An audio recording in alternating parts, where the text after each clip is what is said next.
You're listening to an Airwave Media Podcast.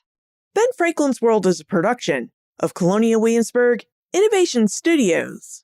I do look at the ways that other sites are trying to materialize the Haitian Revolution through objects, things like maps and prints, what they do and don't engage with, and how they're perpetuating certain images. And I think that's worth interrogating too, what we don't see, what doesn't survive, and thinking about then how makers, the way that they are grappling materially with the Haitian Revolution and trying to broadcast certain views of it.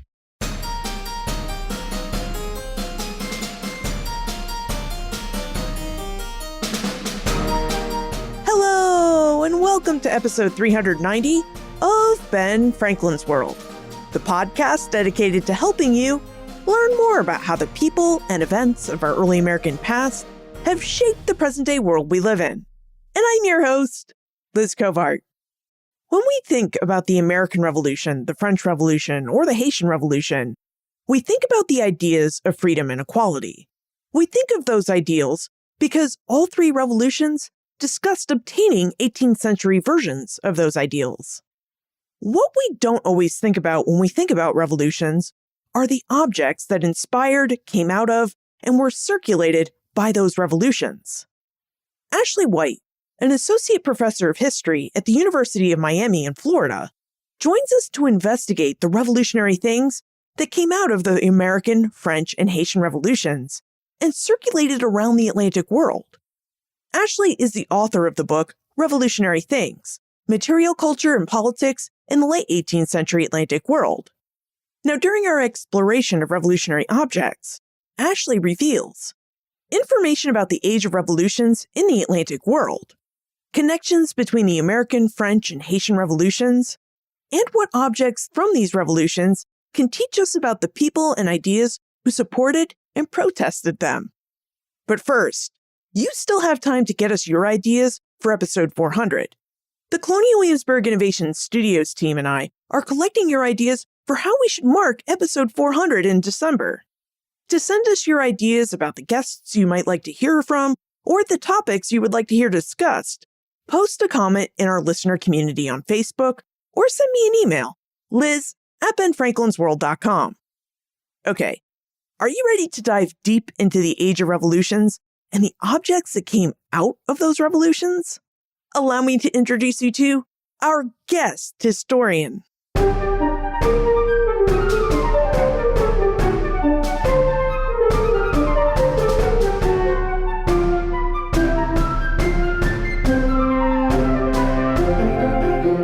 Joining us is an associate professor of history at the University of Miami in Florida. She studies the history of early America and has research expertise in the different ways that early North America connected to the Atlantic world. She's the author of several books and articles, including Encountering Revolution, Haiti in the Making of the Early Republic, and her most recent book, Revolutionary Things: Material Culture and Politics in the Late 18th-Century Atlantic World. Welcome to Ben Franklin's World, Ashli White. Thank you so much. It is, of course, a pleasure to be with you. So Ashli's book, Revolutionary Things, examines material culture or objects during the Age of Revolutions. Specifically, Ashli studies objects that were connected to the American, French, and Haitian revolutions. Ashli, could we start by having you tell us about the Age of Revolutions and why historians always seem to link the American, French, and Haitian revolutions together? Absolutely. So the Age of Revolutions is a shorthand way to encapsulate about 50 years of dynamism and change throughout North America, the Caribbean, South America, West Africa, and Europe. It is that late 18th, early 19th century moment where you have the emergence of all kinds of political movements, some of which result in nations, others that don't, but that are part of a transformative, energetic, dynamic moment. And historians look at these movements collectively in order to think about the ways they were and were not connected, and to explain why this moment in particular is such a hotbed of political change. Do we know how, or could we talk about how the United States, France, and Haiti, the three places you discuss in Revolutionary Things, were connected? So how did the new United States, France, and Haiti connect with each other during this mid to late 18th century world? In some ways, their roots go back even earlier, despite the fact that the British colonies of North America were within the British Empire. We do know that there's a good deal of slippage, illicit and sometimes approved, across empires between the French colony of Saint-Domingue, what became Haiti, France, as well as British North America. So that's the Atlanticness, I think, the kind of fungibility between empires, not that empires weren't important in shaping certain aspects of the Atlantic world, but I think there's a sensibility among some historians who are interested in Atlanticness to move across those imperial lines. So there are roots before the Revolution, to be sure, that scholars have interrogated. But in the late 18th century, you see a kind of intensity in the relationship among these three places. And part of that has to deal with timing. Obviously, with the US Revolution, the French enter into an alliance with the Patriots in 1778. That formalizes their relationship. And Saint-Domingue, the French colony, becomes an important entrepot, as one scholar has called it, linking France via the Caribbean to North America during the Revolution. And that relationship persists. It changes, but it persists in the aftermath of the Peace Treaty of 1783. And then when the French Revolution explodes in 1789, there's a similar wave of political action in the French colonies too, in Guadeloupe and Martinique, but in the case that I study most, Saint-Domingue. And it's the quick succession of these three revolutions in the United States, in France, and in what becomes Haiti that for me lends a kind of intensity of a circuit in which these three areas and diverse populations in these three areas are all exchanging, in the case of my book, objects that become instrumental to the ways that people understand, try to act on, and then sometimes try to check revolutionary change. We'll, of course, be talking a lot about the objects that people in these three nations sent around the world and to each other. But one area I think we should talk about before we get into objects is the Atlantic world. One of your areas of research expertise, Ashli, is in the ways that North America and the Caribbean were connected in the 18th century Atlantic world. Would you tell us what scholars like yourself mean when they say the Atlantic world and how they define it? Is this a term that historians agree on? Is there a single definition of the Atlantic world? It's not something historians really agree on. And actually, probably the definition I gave you of the Age of Revolutions, other historians would press against. So for me, the Atlantic world is in some ways, one could think of it as a space oriented around the Atlantic Ocean that emerges with European colonialism in the late 15th century and evolves to include West Africa, the Americas, including the Caribbean, different parts of Europe. As colonialism unfolds, the Atlantic world unfolds too. And while it is not a tidy, self-contained unit, scholars have pointed out the ways that this Atlantic world is also deeply tied to what's happening in India or in the Pacific, right? Sort of pushing it to think about the globe. I do think there are distinctive and interesting features that emerge around the Atlantic. Becomes a new space for colonial competition and violence, war, but also cooperation, cultural development, economic development over the century.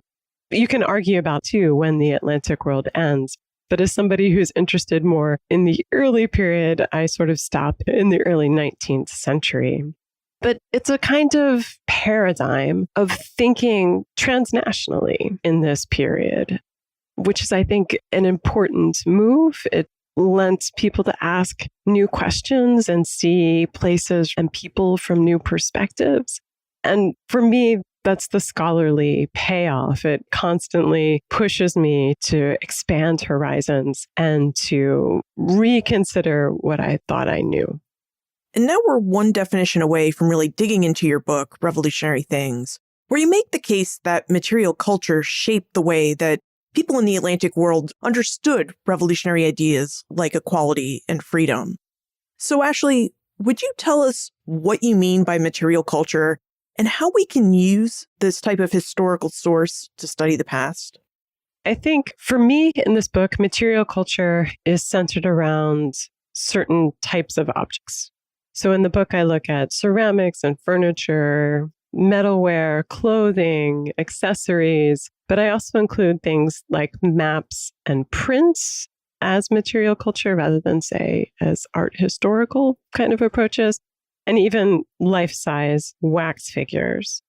But material culture scholars engage with manifestations of the material world that certainly go beyond the set of objects I look in my book. So everything from the built environment to gravestones to foodways, all of these can be considered part of material culture. It's an attempt to understand how people, through the making of things and the interaction with things, understand and shape their world. And how can we use this material culture, these objects that seem to include a vast array of different things, to better understand the past? Well, I think for me, actors, no matter their race, gender, class, they all existed in material worlds. One could argue that they exist in material worlds more so than they exist in textual worlds, like the world of text and print. Not everyone was literate or was able to write, but they all interacted with things. And so for me, that signals an incredible source base for understanding how people at the time made sense of their world, acted upon their world. It gives us insights into culture, into economies, into societies. And as I argue for the book, it's also really crucial for politics. As you were speaking, I was thinking about how objects continue to have meaning in our own lives. For example, when we hear of someone's house burning down, the one thing they tell the reporter that they're most sad about losing are their family photographs and other family heirlooms that family members had passed down through the generations. So it seems like having those stories of the past contained in those heirlooms and in those photos continue to tell us a great deal about the past, even in our own time. Absolutely. I think there's too a way that objects are active. And I don't mean that they are necessarily agents, but the very example you use, there are connections that one makes with objects, meanings that one imparts to them, and those change over time. So an object from previous generations might mean something different to a grandchild than it did for, say, the original owner. So there are ways that objects accumulate meaning. And then there are ways, too, that objects are somewhat unpredictable, right? They break, they misfire, they don't work. And so in that way, they can influence people's actions and reactions. And so I think that by considering objects as dynamic, changing over time, and as very much a part of people's lives, rather than, say, simply badges or commodities on a sheet. Not that those aren't things that objects could do, but it's just one of a small portion of the ways in which they resonate for individuals and for societies. I think that active view of material culture encourages us to ask all kinds of questions of objects. And as part of that, we come to new realizations about the past. Well, let's dig into some of the objects that are associated with these three revolutions, the American Revolution, French Revolution, and Haitian Revolution. So we mentioned that in Ashli's book, Revolutionary Things, she makes the case that objects really shaped the way that people thought about liberty and revolutionary concepts like freedom and equality. Ashli, would you talk about how objects had the power to shape people's understandings and meanings during revolutions? Which, if you think about it, revolutions are essentially very chaotic times when people try to make sense of what is happening around them. So perhaps objects are just what people need to make sense of the revolutionary world. You're precisely right. And actually, I kind of revel in that chaos. In the book, one of the things I'm most concerned with doing is thinking about the heat of the moment. So typically objects are used to talk about the emergence of nationalism or in commemorations of revolutions, right? That there's a revolutions, the US, the French, the Haitian, they all develop specific motifs to celebrate their new regimes.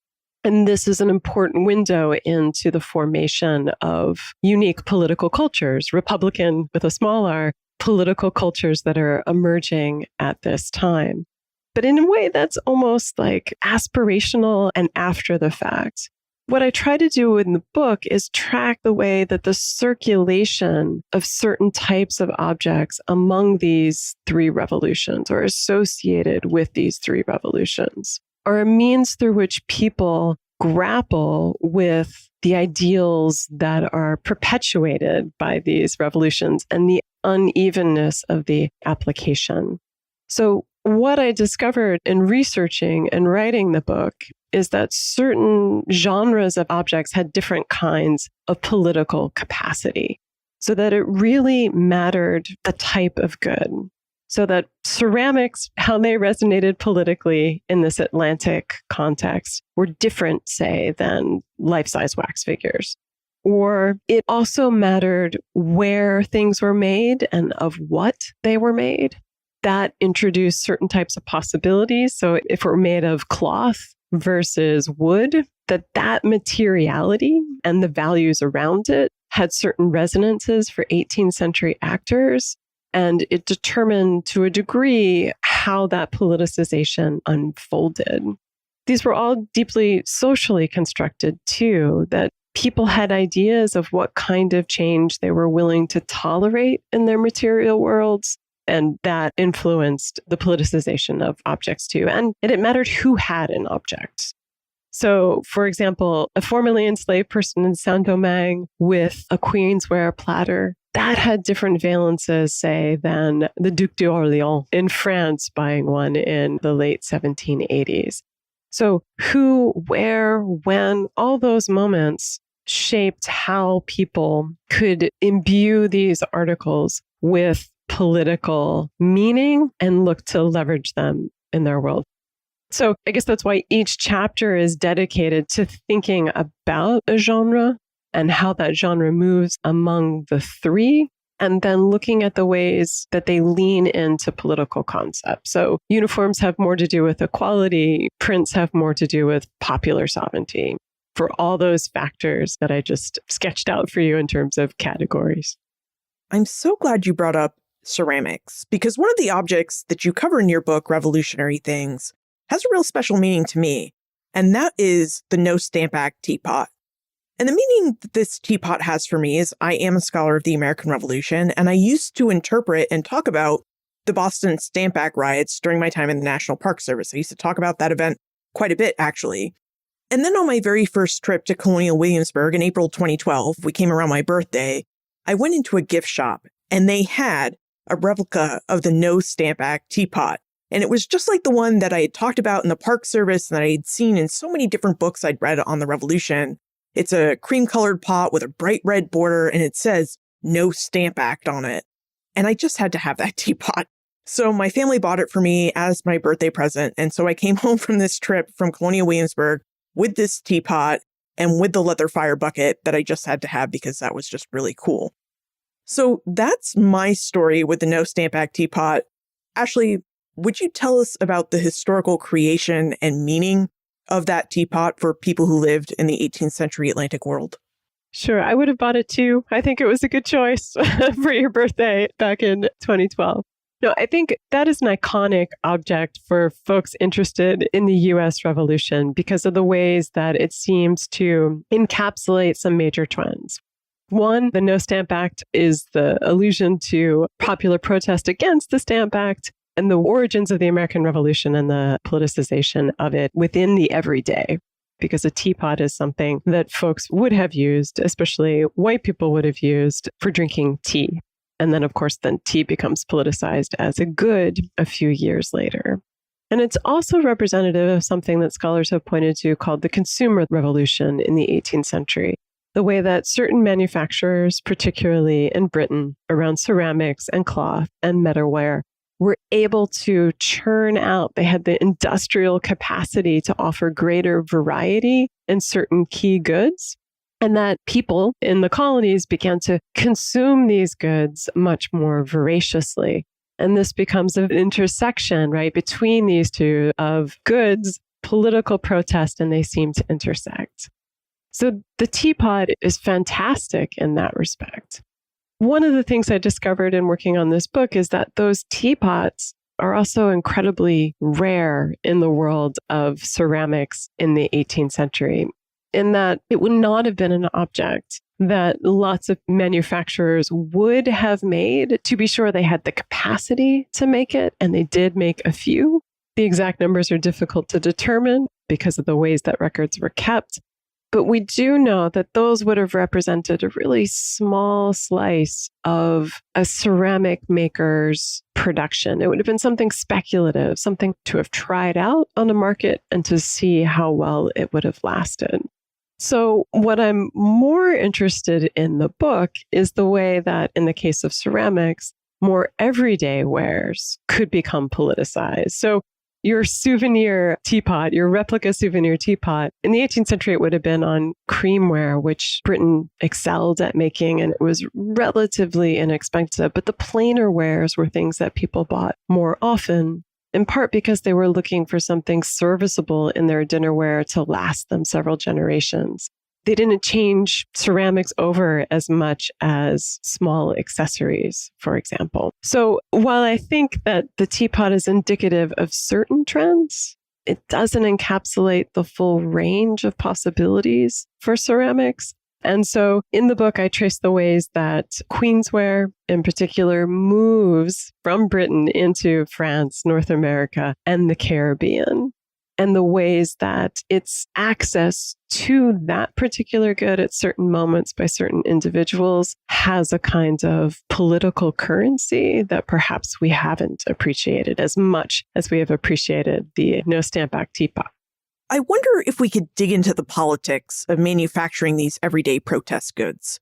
It sounds like the No Stamp Act teapots were actually produced in England, not the North American colonies, and then circulated, exported and circulated in the colonies. And if we think about that for a moment, it couldn't have been really politic for English manufacturers to produce protest goods for the American protesters and then export these goods to the colonies that, in a way, support the colonists' protests. So could you tell us what went into the politics of manufacturing goods for protests and goods for revolution? Well, manufacturers had to make a particular calculus. I think you're exactly right in that it would have been brazen and perhaps ill-advised for manufacturers to pour an enormous amount of resources into making a line of goods like that. And it's really not until the 19th century where you see English manufacturers making particular lines of decorated goods, transfer printed goods, say with U.S. scenes, that appeal directly to an American market. Instead, they're looking for things that are more Atlantic, that could appeal to diverse consumers wherever they can push their goods into the late 18th century. And so manufacturers are conscious. They are also political operators to a certain extent. In the late 18th century, Wedgwood is constantly lobbying the government for better trade deals and for things like canals to connect the Midlands through to Atlantic ports. But there are moments and certain types of goods where there's maybe a little more tolerance. And for that, with ceramics, we can think of medallions, small little accessories, maybe an inch oval. They kind of look like, this is where we need images, like little cameos. And Wedgwood produced those, as he also produced dinnerware ceramics. And with this, he had a lot more diversity and was willing to take on things that were more politicized, in part because he could offer a range. So he could have Ben Franklin, but he could have the estranged loyalist son of Franklin, William Franklin. He could have Louis XVI. He could have Edmund Burke. There's a whole range at which he's willing to play because they're small, they're cheap, they can be changed out easily, and he offers thousands of them. So manufacturers, depending on what they make and how ambitious they are with their markets, have a political calculus of their own as they're responding to revolutions and thinking how best to weather them politically and economically from their particular purview or location in the Atlantic, such as Britain. You mentioned earlier that the No Stamp Act teapot was not a widely manufactured or circulated good, so there weren't many of them that existed during the 1760s.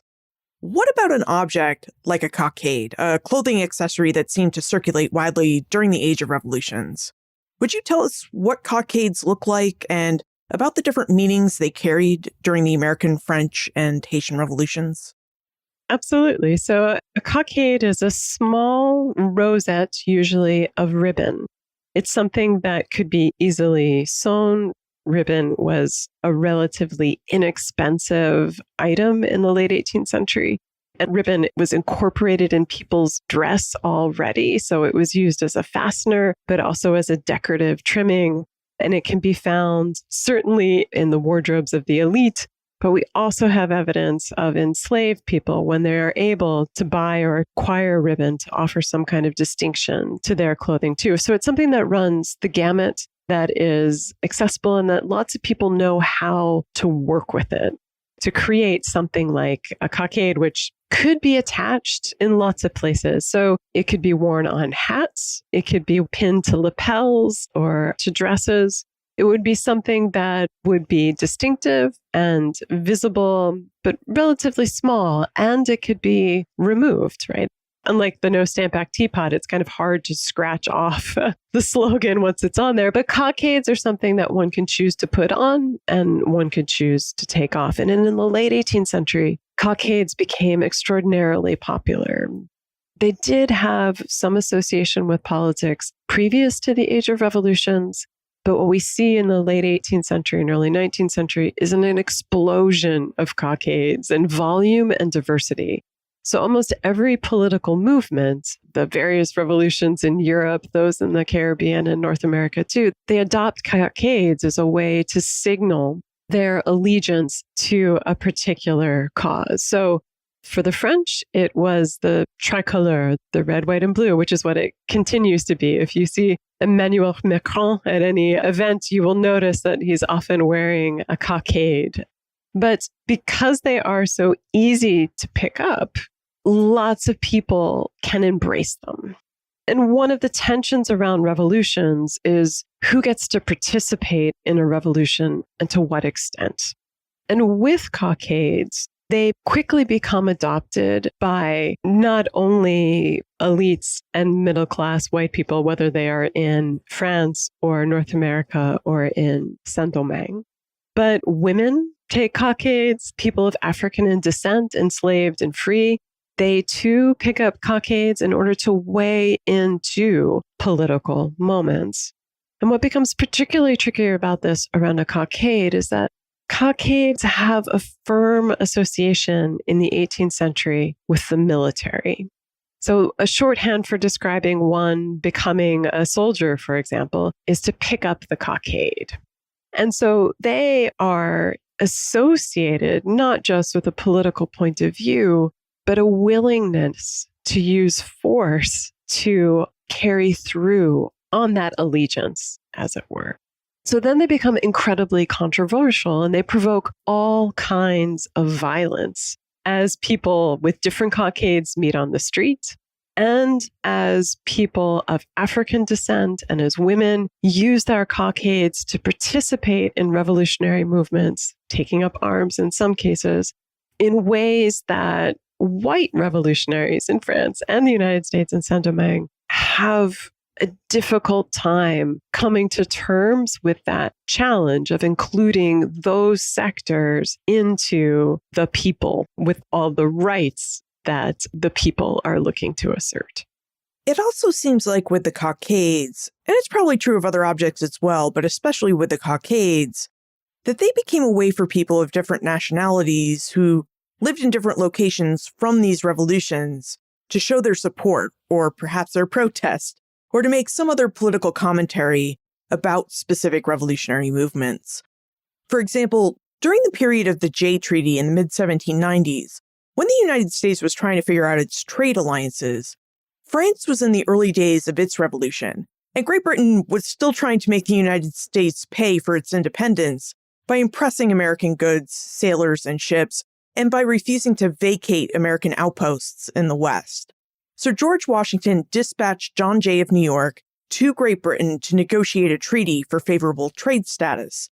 And I don't think anybody was completely pleased with the treaty that Jay brought home, but George Washington championed it, and the treaty very quickly became a symbol of Federalist policy and politics.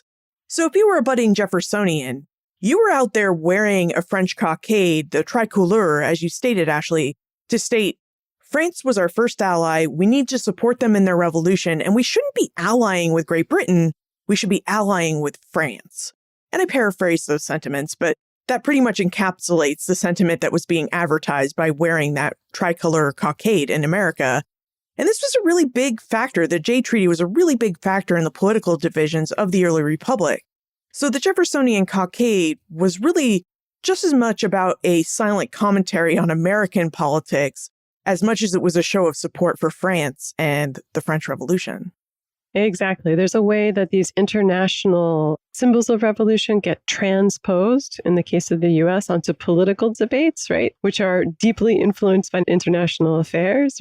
And they accelerate them and agitate them even further. And I think your example is really fascinating because one of the questions that then emerges with, say, Jeffersonians wearing the tricolor around the time of the Jay Treaty is that the tricolor is also the symbol for change in Saint-Domingue. And by 1795, that means the end of slavery and the extension of rights to men of African descent. And so Jeffersonians, even as they're taking on their tricolor, they're talking about France, to be sure, but they are also trying not to associate that tricolor cockade with Haiti, with revolutionary Saint-Domingue at the same time. So there's a kind of selectivity in the ways that as these cockades move and as they get adopted, people look to leverage them for political ends at home, but also are looking to shut down aspects of revolution that they find troubling. And for those Jeffersonians, it certainly would be the way that the revolution in Saint-Domingue is unfolding in mid-1790s and beyond. With the cockade, I think we can see how that symbol traveled from France to the United States to Haiti. Were there other objects from, say, the Haitian Revolution that made their way to the United States, France, or elsewhere in the Atlantic world that were viewed positively and used to show support for the Haitian Revolution? Actually, before you answer that, let's take a moment to thank our episode sponsor, and then we'll dig into this really fascinating question when we get back. As we get ready to commemorate, celebrate, and reflect on the 250th anniversary of the Declaration of Independence and the American Revolution, we should remember that we're part of a longer tradition of marking these historic occasions. For example, 200 years ago, Americans prepared to commemorate 50 years of American independence and democracy. As part of their commemoration, they invited the Marquis de Lafayette, the hero of two worlds, to return to the United States to help them mark the occasion. On August 16, 1824, Lafayette arrived in New York Harbor and disembarked to a crowd of more than 80,000 Americans lining the streets of Manhattan. Lafayette's landing in New York marked the start of a 13-month tour of the United States, which at the time consisted of 24 states. Now, none of us were alive 200 years ago to witness this grand event and celebration, but we can witness a recreation of parts of Lafayette's grand tour in 2024 and 2025. On August 16, 2024, in honor of the 200th anniversary of Lafayette's grand tour of the United States, the American Friends of Lafayette organization will kick off a recreation of Lafayette's return to the United States. To learn more about Lafayette 200 and how and where you can attend one of its events, visit benfranklinsworld.com/Lafayette 200. That's benfranklinsworld.com/Lafayette 200. Ashli, were there other objects from, say, the Haitian Revolution that made their way to the United States, France, and elsewhere in the Atlantic world that were viewed positively and used to show support for the Haitian Revolution? Well, we do know, for example, with cockades, that Black soldiers and sailors from Saint-Domingue, when they were on ships, were wearing tricolor cockades. And this elicited commentary among white Americans who were concerned about what it would mean for Black Americans enslaved and free to see Black San Domingans wearing the tricolor, that it might inspire them to revolt because it was understood, again, as a symbol of not only support, but also a willingness to back that support. And Black Americans were certainly inspired by thinking about and learning about how Black men and women were leveraging the power of a cockade to claim freedom and equality. I think the trickiest part of the book, like one of my goals for the book, was to treat all three revolutions with each genre of object, right? So if I couldn't really find it in relation to the Haitian Revolution, then it didn't make it into the book. And I should be clear that there are lots of objects I don't treat in the book because they don't have Atlantic ambits. So, for example, French faience, which is a kind of earthenware which is decorated with all kinds of iconography for the French Revolution. If you lay it out, you could kind of find the symbolism of the French Revolution over time, kind of teach it through ceramics in a way. Those don't really circulate outside of France. They aren't popular. They're not things that people want, interestingly, in the Atlantic, so they stay pretty close to home. North American homespun, for example, which has important political meaning in the 13 colonies merging into states in the nation, that doesn't really circulate. Haitian drums used in voodoo ceremonies, important for the revolution in Haiti, clear objects, but not really moving. And so my restriction on thinking about the transfer of goods Atlantically was revealing in that because of mercantilism, because especially in the case of Saint-Domingue, revolutionaries there did not necessarily have control of the means of production for objects that they could push out through the Atlantic world to use objects to represent their revolution on their terms. There's a good deal of inequality in the source space. There's a good deal of silences and absences.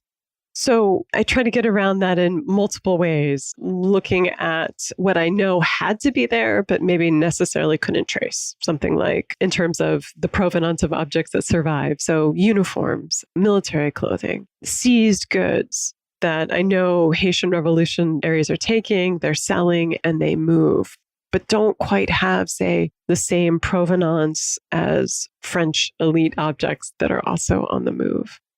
But I do look at the ways that other sites are trying to materialize the Haitian Revolution through objects, things like maps and prints, what they do and don't engage with, whether it's British or French or American print and map makers, and how they're perpetuating certain images. And even in the case of life-size wax figures, I was able to trace a life-size wax figure of Toussaint Louverture that's shown in the United States around the time of Louverture's death.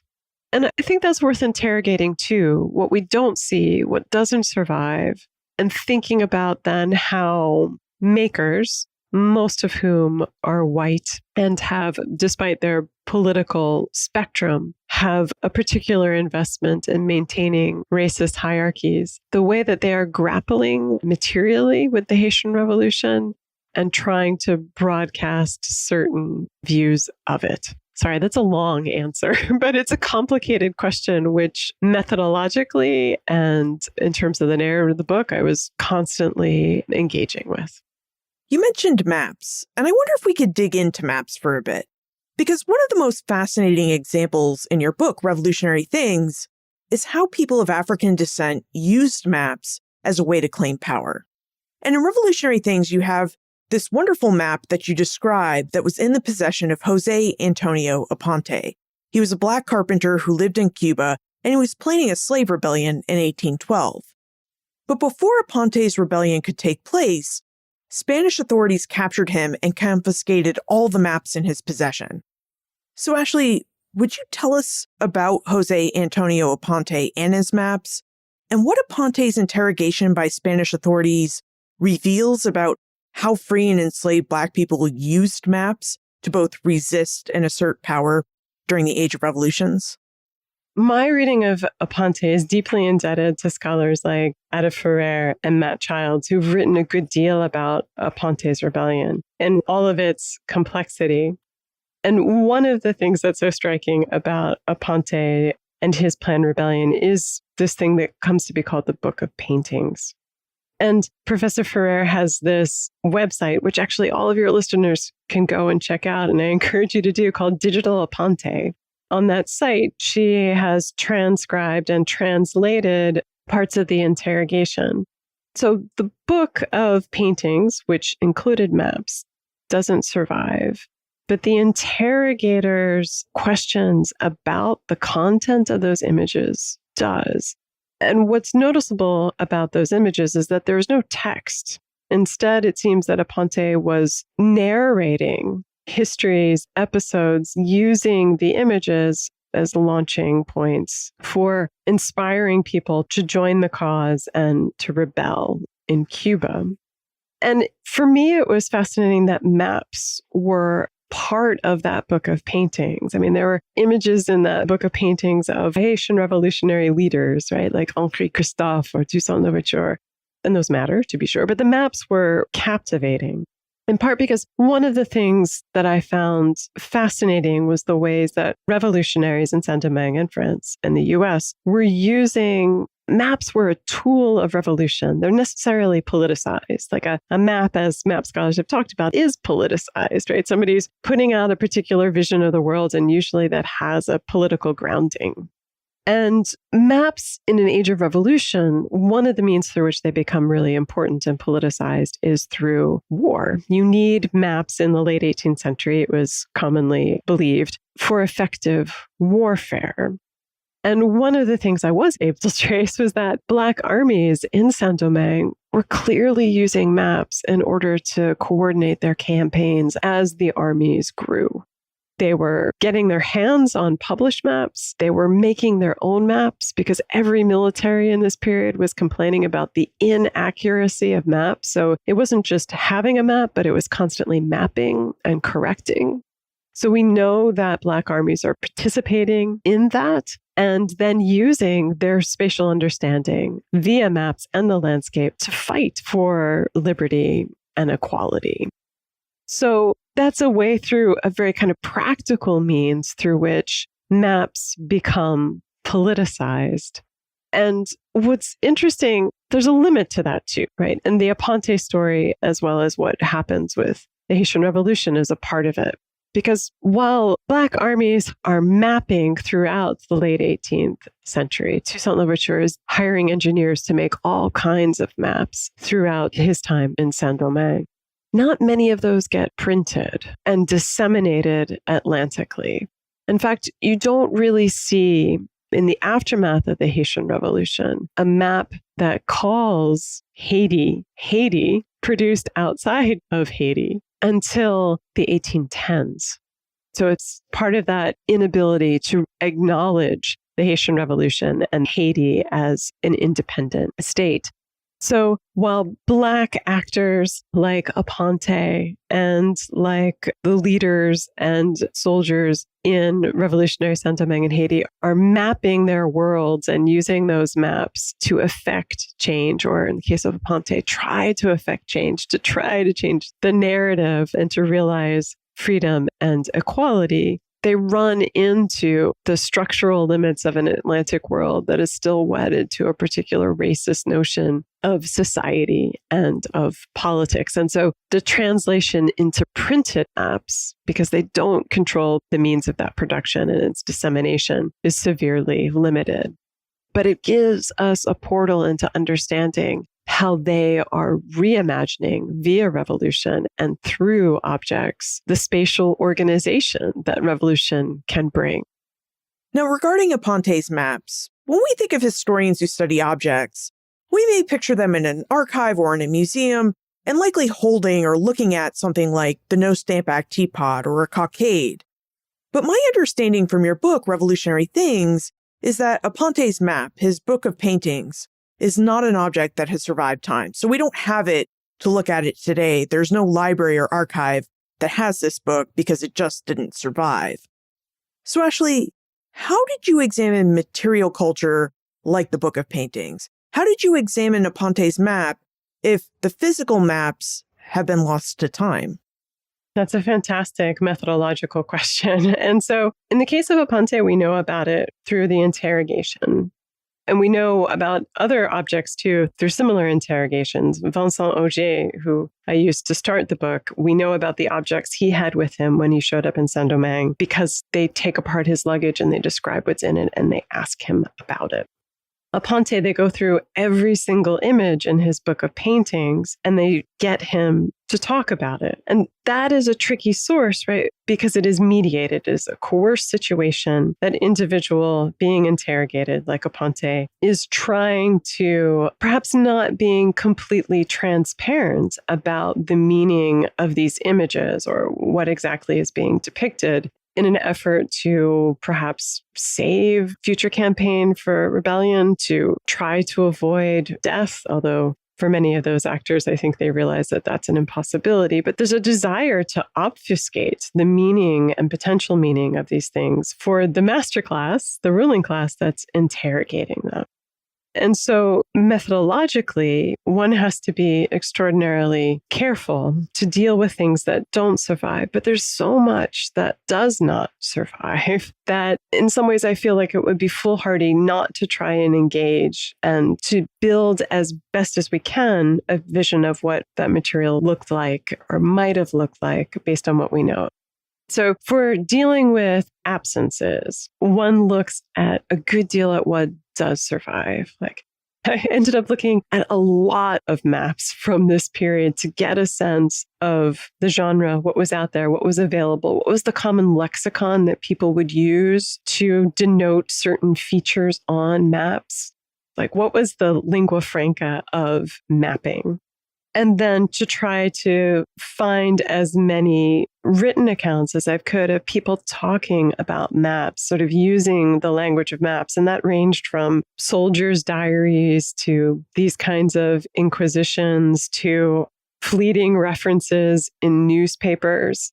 Maps and prints are actually really tricky to research as a genre, and which maybe seems a bit counterintuitive because we don't have lots of good lists of what map makers sold or what printmakers sold. Like even in people's inventories, it'll say 20 maps, and you're just desperate as a researcher because you want to know, like, well, which 20 maps are in there to get a sense of what people saw and to resuscitate their visual world.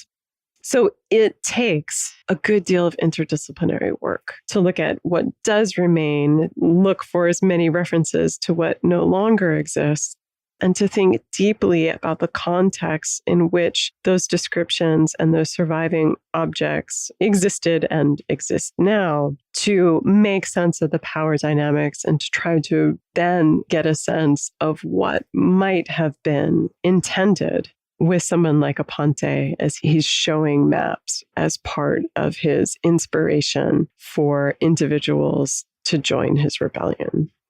We've talked a lot about different objects, and there are even more objects in your book, Revolutionary Things, that we can read about and explore. And we've also talked a lot about the different ways that we can learn about individual and collective experiences of people from the past by investigating a single object, just as we did with the cockade, the teapot, and Aponte's map. Ashli, how do you think, or perhaps hope, that your work will change how we think and talk about revolutionary things, and even the objects that we clamor for today in our own time? Well, I think this book is really indebted to curators, to archivists, to a whole range of people who have been and still are, some of them in Colonial Williamsburg, of course, actively pursuing the past through objects and realizing that objects are these amazing portals through which people now can connect to the past and think about it in creative ways. And also how individuals then, things mattered. And understanding the differences and the long trajectories, I think is incredibly important. Because I think to an earlier question, we were talking about how people then existed in material worlds. Not everybody read or was literate, but they all encountered things. And we too live in material worlds. And the state of our material world is a cause for discussion now. So I hope that through the book and their other encounters with public history venues, with other scholars' work, that we come to a more dynamic and nuanced understanding of the material world, that we think about ways that we can turn to the material world wisely, thoughtfully, in order to continue to try to make good on some of those ideals that came out of the revolution. Ideas like freedom, like equality, like solidarity, which I think are still very, very much worth fighting for. And do you have any advice for us on how we can avoid losing a map, like Jose Aponte's map, from our own time as we consider archiving our own histories? So do you have any advice or lessons learned from all the different research you've done about the material world, about how we can build a comprehensive archive of our own time and our own lives? I think building archives and collections are extraordinarily hard. What I was so appreciative of time and time again, for all the things that you wish had remained, it's also impressive just how much does. And my encounters with archivists, with museum professionals, is that they are very thoughtful and increasingly so about the ways that they're looking to build out their collections, that they are incorporating and welcoming people from underrepresented communities, opening dialogues to think about how these institutions, which reflect the power dynamics of societies, archives and museums, how they can help to maybe redress some of the inequalities of society by the ways that they collect. I think that is essential for moving these institutions into the future and thinking about how we collect. I also think people need to keep looking. I mean, it's extraordinary what the National Museum of African American History and Culture was able. They started with no collection and they created a collection, which is rich and fascinating and continues to grow. So I think this pursuit for things from the past is still very much out there. I think as well to ask new questions about what we see, to not take what we think we know for granted about objects that seem transparent, that as we sort of bring new questions to the table, things will look different and the interpretations they give over could be much perhaps more capacious than we have thought, and engage with questions and populations which we haven't maybe considered as part of that object life or lives, as it were. And I think we have to be interdisciplinarity. We've got to look at history, archaeology, environments, music, art. All of that feeds into a kind of dynamism. Objects are interdisciplinary by their very nature. And I think we should take full advantage of the disciplines that have emerged and bring it to bear on those objects so that we can interpret them and convey their meanings as richly as possible. Now it's time for the Time Warp. This is a fun segment of the show where we ask you a hypothetical history question about what might have happened if something had occurred differently or if someone had acted differently.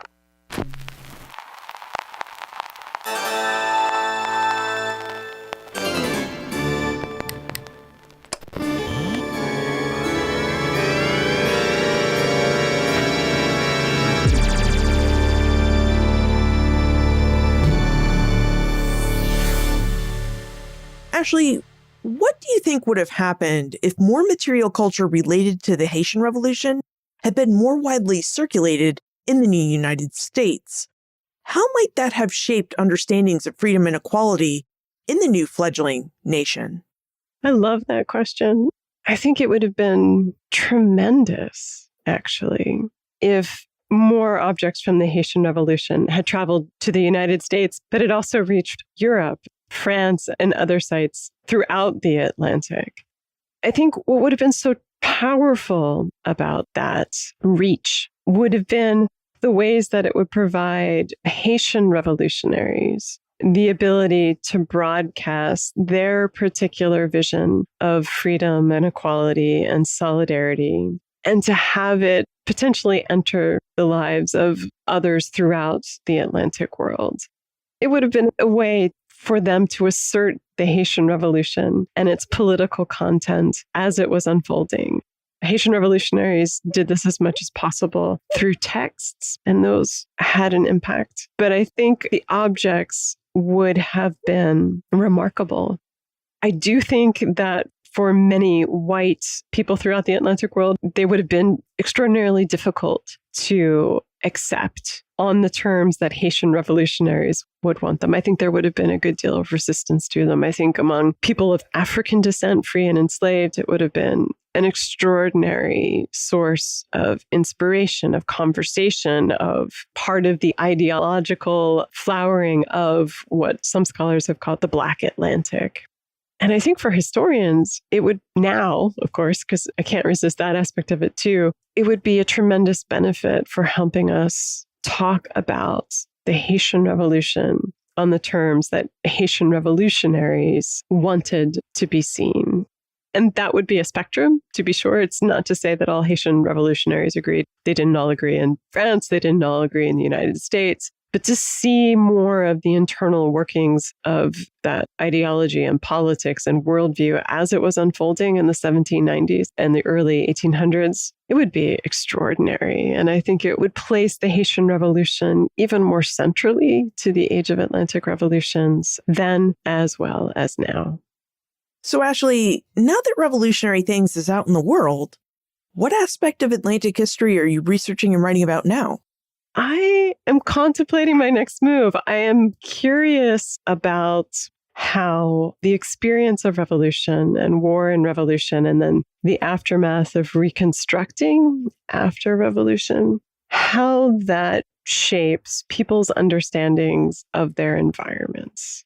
I guess I'm moving a bit away from a material culture approach to objects to thinking about it a little bit more in terms of environments and landscape and how people, through this moment of disruption and then of reconstruction in the aftermath of revolutionary wars, how that shapes their engagement with environments and their understanding of the natural world. If we have more questions about material culture or how scholars use objects, or perhaps even about objects from the Age of Revolutions, how can we contact you, Ashli? Oh, I'm easy to find. So I'm at the Department of History at the University of Miami in Florida. So feel free to send me an email. My email address is open and accessible. I'd be happy to field any questions and receive any comments folks might have.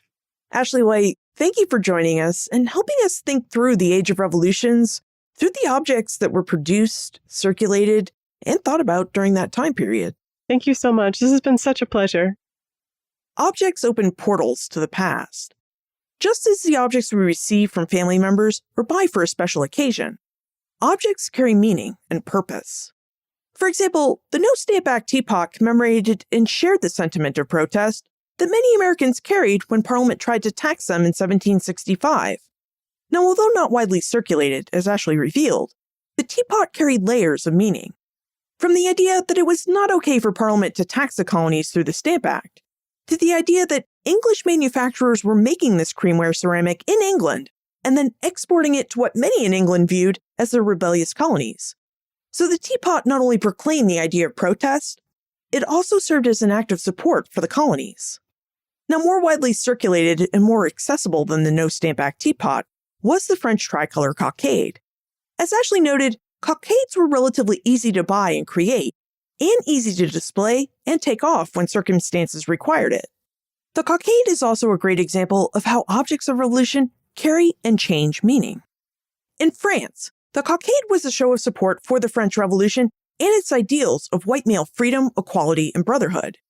In Haiti, the same style of cockade, a ribbon rosette with the red, white, and blue of the French tricolor, also showed support for the French Revolution and expanded on the meanings of the French Revolution by serving as a symbol of Black freedom and equality, ideals that Haitians fought for during the Haitian Revolution.